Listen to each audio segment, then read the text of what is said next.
વિજાપુર તાલુકાના સરદારપુર ગામમાંથી મૃત નવજાત મળવાનો મામલો સામે આવ્યો છે, જેમાં ત્રજી દેવાયેલી હાલતમાં મૃત નવજાત બાળક ગેરેજની અગાસી ઉપરથી મળી આવ્યું છે। ત્યારે આ મામલે વિસનગર ડીવાયએસપી દિનેશસિંહ ચૌહાણનું નિવેદન સામે આવ્યું છે। તેઓએ પોતાના નિવેદનમાં શું કહ્યું, આવો સાંભળીએ। મહેસાણા જિલ્લાના વિજાપુર તાલુકાના લાડોલ પોલીસ સ્ટેશન હદનો એક સરદારપુરા ગામ છે। એ સરદારપુરા ગામમાં ભરતભાઈ પ્રજાપતિનું એક ગેરેજ છે। ગેરેજના ટેરેસ ઉપરથી એક નવજાત શિશુનું ભ્રૂણ મળી આવેલું છે। હવે એમાં વિગત જે અમારી પાસે આવેલી છે એ સૌપ્રથમ કંટ્રોલ રૂમને પબ્લિક તરફથી જાણ કરવામાં આવેલી, જે અનુસંધાને તાત્કાલિક ત્યાં સ્થળ ઉપર પહોંચી જઈ અમે જોયેલું તો એક નવજાત શિશુ જે પૂરેપૂરો 9 માસ નો જન્મેલું બાળક હતું, એને કોઈએ એની છુપાવવા માટે એને ત્યજી દીધેલું હોવાનું જણાઈ આવેલું।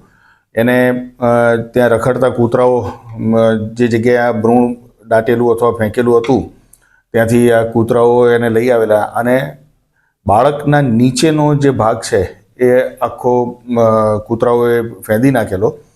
આ નવજાત બાળકને જે ત્યાં આગળ ધાબા ઉપરથી અમને મળેલું એને અમે અત્યારે એક તપાસ માટે કબજે લીધેલું છે।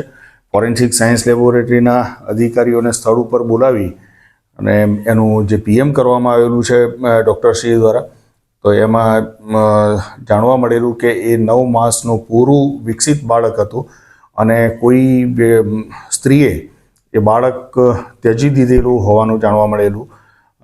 એના બાળકના માથાના ભાગે હેમરેજની ઇન્જરીનું પણ અમને પીએમ કરાયા બાદ જાણવા મળેલું છે।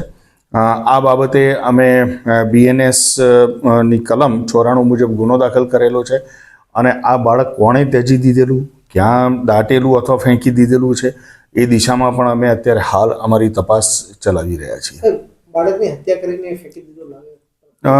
જે પ્રમાણે જે પ્રાથમિક ડૉક્ટરો જે એનું પીએમ કરેલું છે તો એમાં પૂછપરછ એ જે પીએમ દરમિયાન એવું જાણવા મળેલું છે કે એના માથાના ભાગે જે ઇન્જરી થયેલી છે કે જેનાથી એને હેમરેજ થયેલું છે એના ઉપરથી પ્રસ્થાપિત થાય છે કે બાળકને ફેંકી દીધું હોવું જોઈએ, જેનાથી એને માથાના ભાગે ઈજા થઈ હશે।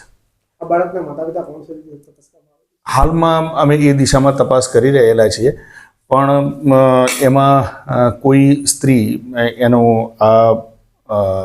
કોઈ અનૈતિક સંબંધોના પરિણામરૂપ આ બાળક જન્મ્યું હોય અને એ છુપાવવા માટેના પરિણામ સ્વરૂપ આ બાળકને ત્યજી દીધેલું હોવું જોઈએ એવું અમારું પ્રાથમિક દ્રષ્ટિએ માનવાનું થાય છે।